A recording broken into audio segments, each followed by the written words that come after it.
नमस्कार बंधु मैंने आपण मानक स्वागत आज ही राशि कार्यक्रम को बंधु मैंने आज यही राशि कार्यक्रमटी वृष राशि व्यक्तिशेष मान बहुत गुरुत्वपूर्ण अटे। यही राशि कार्यक्रम आपण मैंने जानवा पाइबे जे 2026 जुलाई मास मासिक राशिफल संपर्क में जहाँकि वृष राशि मासिक राशिफल अटे। तेणु जदि आपणकर वृष राशि होता है तेबे यही भिडटी को आपण शेष पर्यंत निश्चिंत रूप से देखु। आउ तले कमेंट बॉक्स रे जय श्री जगन्नाथ कमेंट करने सहित भिडटी को शेष में गोटे लाइक कर दिंतु। चैनल टी नुआ थिले चैनल टी को सब्सक्राइब कर दिंतु एवं भिडटी को अन्य वृष राशि व्यक्ति विशेष मान साथी गोटे शेयर निश्चय रूप से करंतु। तेबे बंधु माने चलंतु आरंभ करिबा 2026 जुलाई मासर वृष राशि मासिक राशिफल संपर्क में। यही जुलाई मासटी वृष राशि जातक जातिका मानक पई उत्थान पतन भरा मास रहिबा जाउछि। एही मासरे गुटिए पटरे शनि एकादश रे राहु दशम रे रवि द्वितीय रे उपरे तृतीय रे रही आपणको आय कर्म सम्मान एवं सफलता प्रदान करिबा पई चेष्टा करुछंती। अन्य पटे किंतु मंगल आउ द्वितीय रे बृहस्पति केतेक समय रे अशांति आउ भूल निष्पत्ति मानसिक चाप एवं स्वास्थ्यगत समस्या सृष्टि करि पारंती। एही मासरे आपणक भितरे अधिक आत्मविश्वास देखा देव। जीवन रे किछि बड़ बड़ कार्य करिवार इच्छा जागृत हेब। अनेक दिन धरी अटकी रहिथिबा काम रे आपणकर गति बढ़िबो। कर्म क्षेत्र रे प्रभाव मध्य बढ़िबो। आयर नूतन उत्स खुलिबार संभावना रहिछि। किंतु मंगलंकर प्रभाव जोगु आपण सामान्य कथा गुड़िकर क्रोधित होइजिबे। मनरे अस्थिरता रहिबो आउ शारीरिक कष्ट को अवहेला करिबा ठीक हेबो नाही। एही मासरे आपण जेते धैर्यशील रहिबे सेते अधिक लाभ पाइबे। शनि एवं राहु आपणको उच्च स्थान को नेबा पई चेष्टा करूछंती किंतु मंगल आपणकर निजर भूल द्वारा बहुत क्षति घटाई पारिबे। तेणु प्रत्येक निष्पत्ति भावी चिंती करी नेबा आवश्यक। जुलाई मासरे वृष राशि व्यक्ति विशेष मानक पई मुख्यतः उन्नति आयरे अभिवृद्धि कर्म क्षेत्र रे सफलता एवं लोकप्रियतार ह्रास होई पारे। एकादश रे शनि रहिछंती दशम रे राहु रहिछंती एमानंक जोगु आपणकर प्रयासर फल धीरे धीरे मिलिबो। बड़ बड़ लोकंक सह आपणकर परिचय होई पारे। समाज रे आपणकर प्रतिष्ठा वृद्धि पाइबो। हेले मंगल थिबारु मन को सबु बेले शांत रखिबाकू चेष्टा करंतु नचेत मंगल आपणकर मन को शांत रखाइबो नाही। छुटिया छुटिया कथा गुड़िकर आपण अधिक क्रोधित होई जाई पारंती। केतेक समय रे निजे निजर शत्रु साजी पारंती। अहंकार आउ जिद्दी ठारू दूरेई रहिबा एही मासर सबुठारू बड़ उपदेश। जेउ माने चाकिरी करिछंती सेमानंक पई एही मासटी बहुत गुरुत्वपूर्ण। दशम राहु एवं एकादश शनि मिलित प्रभाव आपणको कर्म क्षेत्र रे विशेष सफलता देई पारे।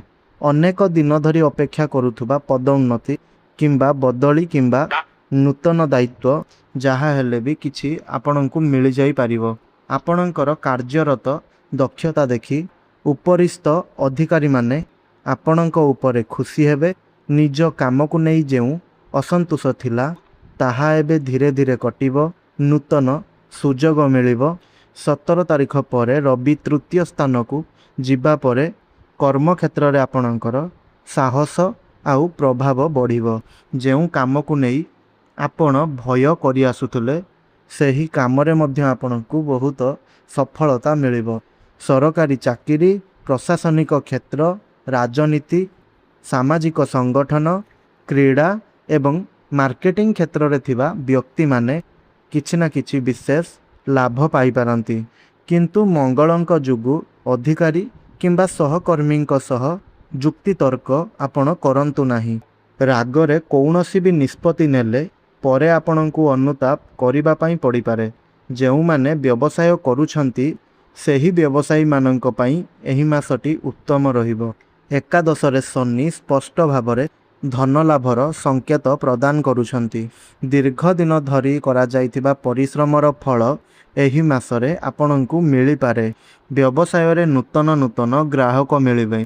पुराणा ବକେୟା ଟଙ୍କା ଆଦାୟ ହୋଇପାରେ। ନୂତନ ଚୁକ୍ତି କିମ୍ବା ବ୍ୟବସାୟିକ ସମ୍ପର୍କ ଆପଣଙ୍କର ଆୟକୁ ବୃଦ୍ଧି କରିବ। ଦଶମରେ ରାହୁ ବିଶେଷ ରୂପରେ ବଡ଼ ବ୍ୟବସାୟ, ଅନଲାଇନ୍ ଜନିତ ବ୍ୟବସାୟ, ଅନଲାଇନ୍ ଟେକ୍ନୋଲୋଜି, ନେଟୱାର୍କ ଆଉ ବିଦେଶ ସମ୍ପର୍କୀୟ କାର୍ଯ୍ୟରେ ଲାଭ ପ୍ରାପ୍ତି ହେବ। ଦ୍ୱିତୀୟରେ ରବି ମାସର ପ୍ରଥମାର୍ଦ୍ଧରେ ଧନ ସଞ୍ଚୟରେ ସହାୟକ ହେବେ। 7 ଜୁଲାଇ ପରେ ଦ୍ୱିତୀୟରେ ବୁଧ ମଧ୍ୟ ଆପଣଙ୍କୁ ଧନ ଆଉ ବାଣିଜ୍ୟରେ ଶୁଭଫଳ ପ୍ରଦାନ କରିବ। ଏହି ମାସରେ ଆପଣଙ୍କର ଆୟ ବୃଦ୍ଧି ହେବାର ଯୋଗ ବହୁତ ଶକ୍ତିଶାଳୀ ରହିଛି। କେତେକ ଲୋକ ଅପ୍ରତ୍ୟାଶିତ ଧନ ଲାଭ ମଧ୍ୟ କରିପାରନ୍ତି।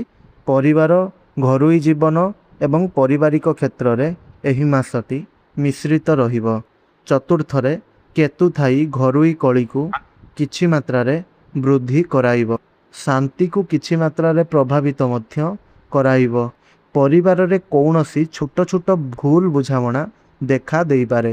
ମାତାଙ୍କର ସ୍ୱାସ୍ଥ୍ୟ କିମ୍ବା ଧନ ସମ୍ପଦୀୟ କୌଣସି ବି ବିଷୟ ଆପଣଙ୍କ ଚିନ୍ତାର କାରଣ ହୋଇପାରେ। ତେବେ 7 ଜୁଲାଇ ପରେ ଶୁକ୍ର ଚତୁର୍ଥ ସ୍ଥାନକୁ ଆସି ଘରୋଇ ସୁଖ ବଢ଼ାଇବେ। ଘରେ କୌଣସି ଶୁଭ କାର୍ଯ୍ୟ ହେବ, ଅତିଥି ଆଗମନ କରିବେ କିମ୍ବା ନୂତନ ସାମଗ୍ରୀ କ୍ରୟ କରିବାର ଯୋଗ ରହିବ। ଘରର ସାଜସଜ୍ଜା, ଯାନବାହନ କ୍ରୟ କିମ୍ବା ଘର ମରାମତି ପାଇଁ ମଧ୍ୟ ଏହି ସମୟ ଅନୁକୂଳ ହୋଇପାରେ। ପ୍ରେମ ଜୀବନରେ ଏହି ମାସଟି ବହୁତ ସୁନ୍ଦର ଭାବରେ କଟିବ। ଦ୍ୱିତୀୟ ଓ ଚତୁର୍ଥରେ ଶୁକ୍ର ପ୍ରେମ ସମ୍ପର୍କକୁ ଆପଣଙ୍କର ମଧୁର କରାଇବେ। ପ୍ରେମିକ ଆଉ ପ୍ରେମିକାଙ୍କ ମଧ୍ୟରେ ବିଶ୍ୱାସ ବଢ଼ିବ। ଅବିବାହିତ ଯୁବକ ଯୁବତୀଙ୍କ ପାଇଁ ନୂତନ ସମ୍ପର୍କ ସ୍ଥାପନର ସମ୍ଭାବନା ରହିଛି। ବିବାହ ଆଲୋଚନା ମଧ୍ୟ ଆଗକୁ ବଢ଼ିପାରେ। ଦାମ୍ପତ୍ୟ ଜୀବନରେ ମଧ୍ୟ ସମୟ ଭଲ ରହିବ। ସ୍ୱାମୀ ସ୍ତ୍ରୀ ଦୁହିଁଙ୍କ ମଧ୍ୟରେ ସହଯୋଗ ବୃଦ୍ଧି ପାଇବ। କିନ୍ତୁ ମଙ୍ଗଳଙ୍କ କାରଣରୁ ନିଜର ରାଗ ବା ନିଜର କ୍ରୋଧ ଉପରେ ନିୟନ୍ତ୍ରଣ ରଖିବା ଆବଶ୍ୟକ। ତେବେ ବନ୍ଧୁମାନେ, ଏହା ତ ଥିଲା ବୃଷ ରାଶିର ବ୍ୟକ୍ତିବିଶେଷମାନଙ୍କର 2026 ଜୁଲାଇ ମାସର ମାସିକ ରାଶିଫଳ। ତେବେ ଯଦି ଆପଣଙ୍କର ବୃଷ ରାଶି ହୋଇଥାଏ ତାହେଲେ ଭିଡ଼ିଓଟିକୁ ଗୋଟିଏ ଲାଇକ୍ କରନ୍ତୁ। ତଳେ କମେଣ୍ଟ ବକ୍ସରେ ବିଶ୍ୱାସ ଆଉ ଭକ୍ତିର ସହିତ ଗୋଟିଏ କମେଣ୍ଟ ନିଶ୍ଚୟ ରୂପରେ କରିଦିଅନ୍ତୁ। ଜୟ ଜଗନ୍ନାଥ ବୋଲି ନିଶ୍ଚୟ ରୂପରେ ଲେଖିଦିଅନ୍ତୁ। ଏହା ସହିତ ଆପଣ କେଉଁ ଜିଲ୍ଲାରୁ ଆମର ଏହି ଭିଡ଼ିଓକୁ ଦେଖୁଛନ୍ତି ତାହା ମଧ୍ୟ ନିଶ୍ଚୟ ରୂପରେ ଲେଖିଦିଅନ୍ତୁ। ଏହା ସହିତ ଚ୍ୟାନେଲଟିରେ ନୂଆ ଥିଲେ ଚ୍ୟାନେଲଟିକୁ ସବସ୍କ୍ରାଇବ୍ କରି ପାଖରେ ଆସୁଥିବା ବେଲ୍ ଆଇକନ୍ଟିକୁ ପ୍ରେସ୍ କରିଦିଅନ୍ତୁ ଏବଂ ଭିଡ଼ିଓଟିକୁ ଗୋଟିଏ ସେୟାର ନିଶ୍ଚୟ ରୂପରେ କରିଦିଅନ୍ତୁ। ଧନ୍ୟବାଦ।